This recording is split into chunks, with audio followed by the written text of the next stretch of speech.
Your honour, బోనులో నిలబడిన ఈ ముద్దాయి పైకి కనిపిస్తున్నంత అమాయకుడు కాదు. ఒక వ్యక్తిని అతి దారుణంగా కిరాతకంగా చంపిన హంతకుడు.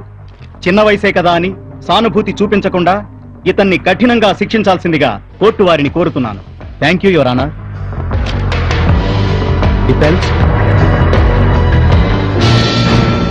ఎస్ యువర్ ఆనర్, ఈ ముద్దాయిని ఖచ్చితంగా కఠినంగా శిక్షించాల్సిందే. లేకపోతే ఇతని వల్ల రాష్ట్రానికి దేశానికి చాలా నష్టం జరుగుతుంది. కాకపోతే ముద్దాయిగా మీ ముందు నిలబడ్డ ఈ కుర్రాడు 7th క్లాస్లో డిస్ట్రిక్ట్ ఫస్ట్. అంతేకాదు 10th లో ఏకంగా స్టేట్ ఫస్టే వచ్చాడు. సీఎం నుండి గవర్నర్ నుండి గోల్డ్ మెడల్స్ తీసుకున్నాడు. స్టేట్ లెవెల్లో నేషనల్ లెవెల్లో అవార్డులు రివార్డులు తీసుకున్నాడు. కానీ దానివల్ల ఎవరికి లాభం? హత్యానేరం కింద ఇతన్ని శిక్షించడం మానేస్తే మహా అయితే ఐఏఎస్ ఐపీఎస్ అవుతాడు. కానివ్వండి, దానివల్ల ఎవరికి ఉపయోగం యువర్ ఆనర్? మరి ఇతని చేతిలో దారుణంగా హత్యకు గురయ్యాడే, అతను 7వ ఏట దొంగతనం చేశాడు, 14వ ఏట మర్డర్ చేసి జైలుకెళ్లాడు. అతను బతుకుంటే మరిన్ని హత్యలు చేసుండేవాడు. దానివల్ల చాలా వరకు జనాభా తగ్గేది. మన ప్రభుత్వానికి కూడా లక్షలు కోట్లు గుమ్మరించి కుటుంబ నియంత్రణ గురించి పబ్లిసిటీ ఇచ్చే బాధ తప్పేది. కానీ ఈ కుర్రాడు అనవసరంగా ఆవేశపడి ఒక నిండు ప్రాణం తీశాడు. ఫలితంగా ఈ రాష్ట్రం, ఈ దేశం ఒక గొప్ప రౌడీని, హంతకుణ్ణి కోల్పోయింది. తనకు అడ్డొస్తే ఎవరినైనా ఏవైనా చేయగలిగే ఘన చరిత్ర ఉన్నవాడతను. అటువంటి ఓ మహానుభావుణ్ణి, ఓ మహనీయుణ్ణి మనం చేజేతులా కోల్పోయాం యువర్ ఆనర్. ఇది చాలా దారుణం. మనందరం కన్నీళ్లు పెట్టుకుని సానుభూతి ప్రకటించాల్సిన విషయం.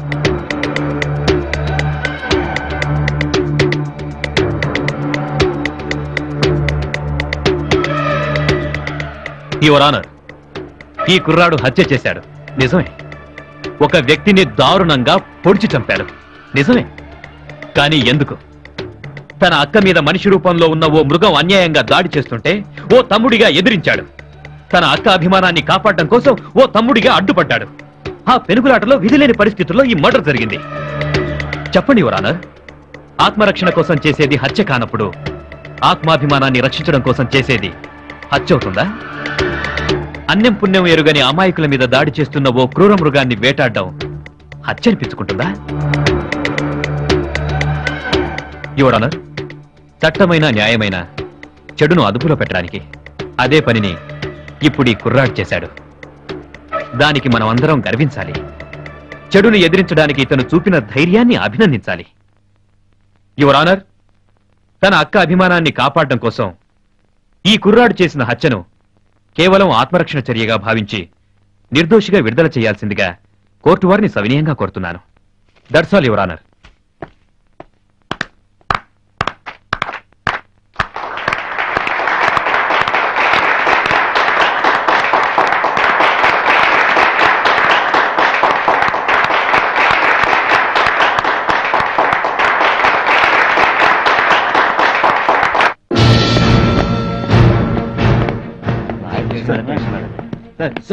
నాయర్ విశ్వనాథం అంటే విక్రయాన్ని మరోసారి నిరూపించారు. ఉరికంబం ఎక్కబోతున్న వ్యక్తిని మీ వాదనతో చావు నుండి తప్పించారు. You're really great sir. చూడండి, ఇందులో నా గొప్పతనం ఏమీ లేదు. నా డ్యూటీ నేను చేశాను అంతే. చాలా రోజుల తర్వాత కోర్టుకొచ్చారు. మళ్ళీ ప్రాక్టీస్ కంటిన్యూ చేస్తారా సార్? ప్రాక్టీస్ చేస్తానో లేదో చెప్పలేను. కానీ నా హెల్ప్ కావాల్సిన వాళ్ళకి నా ఇంటి తలుపులు ఎప్పుడు తెరిచే ఉంటాయి. అవసరమైతే ఏ క్షణంలో అయినా కోర్టు వేసుకోవడానికి, కోర్టు మెట్లు ఎక్కడానికి నేను రెడీ. సార్, మీ జూనియర్ ఆనంద్ గురించి మీ అభిప్రాయం? Oh, he is very good. ఈ విశ్వనాథానికి ఇతనే వారసుడు. Side please. తప్పకుండా sir. Get in sir. Hello uncle. Hello Srilekha, బాగున్నావా? Fine uncle. డాడీ ఎలా ఉన్నారు? ఫైన్. అవును, నువ్వేంటి ఇలా వచ్చావు? ఊరికే ఇక్కడ కాస్త పనుంటే వచ్చాను. బావని అక్క తీసుకురామంది. ఏదో అర్జెంట్ పనుందట. దాందే ఉందమ్మా. ఏమానంద్? ఆఫీస్కి వచ్చి వెళ్తాను సార్. బాబు, నీ సిన్సియారిటీ నాకు తెలుసు. ముందు హోమ్ డిపార్ట్మెంట్ పని చూడు. మందంటే సేమ్ డిపార్ట్మెంట్. ప్రాబ్లం లేదు. ఏమంటావు? మీ ఇష్టం సార్. ఓకే. మావా, ఆ విశ్వనాథం పక్కన ఉన్న విశ్వరూపం గాడెవడు? అమ్మాయి గురించి అడుగుతావు అనుకుంటే అతని గురించి అడుగుతావేంట్రా? తర్వాత చెప్తాలే మావా, ముందైతే వాడెవడో చెప్పు. సిటీలోనే పేరు మోసిన పెద్ద ఇండస్ట్రియలిస్ట్ హరిశ్చంద్ర ప్రసాద్ పెద్దల్లుడు. ఏంటి, వాడు అల్లుడా? ఏదైనా లవ్ ఎపిసోడా? ఇంచుమించు అలాంటిదే. హరిశ్చంద్ర ప్రసాద్ పెద్ద కూతురు ఆనంద్ ప్రేమించుకున్నారు. ఆయనే దగ్గరుండి పెళ్లి చేశారు. ఆస్తిలో వాటా ఇచ్చి లీడింగ్ లాయర్ విశ్వనాథం దగ్గర అసిస్టెంట్ గా పెట్టారు. విశ్వనాథం గారి తర్వాత ఈ కోర్టుకి ఆనందే లీడింగ్ లాయర్. ఏం మాట్లాడుతున్నావు మావా?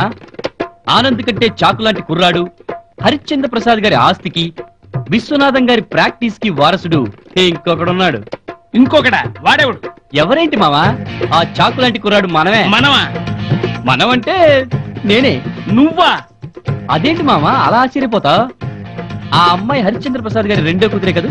అవును. తనే నా కాబోయే లవర్, నా వుడ్ బి. నువ్వు నాకు అర్థం కావురా బాబు. వెయిట్ అండ్ సీ మావా. ఈ జయంత్ చెయ్యంది చెప్పడు, చెప్పాడంటే చెయ్యక మానడు. శపథమా?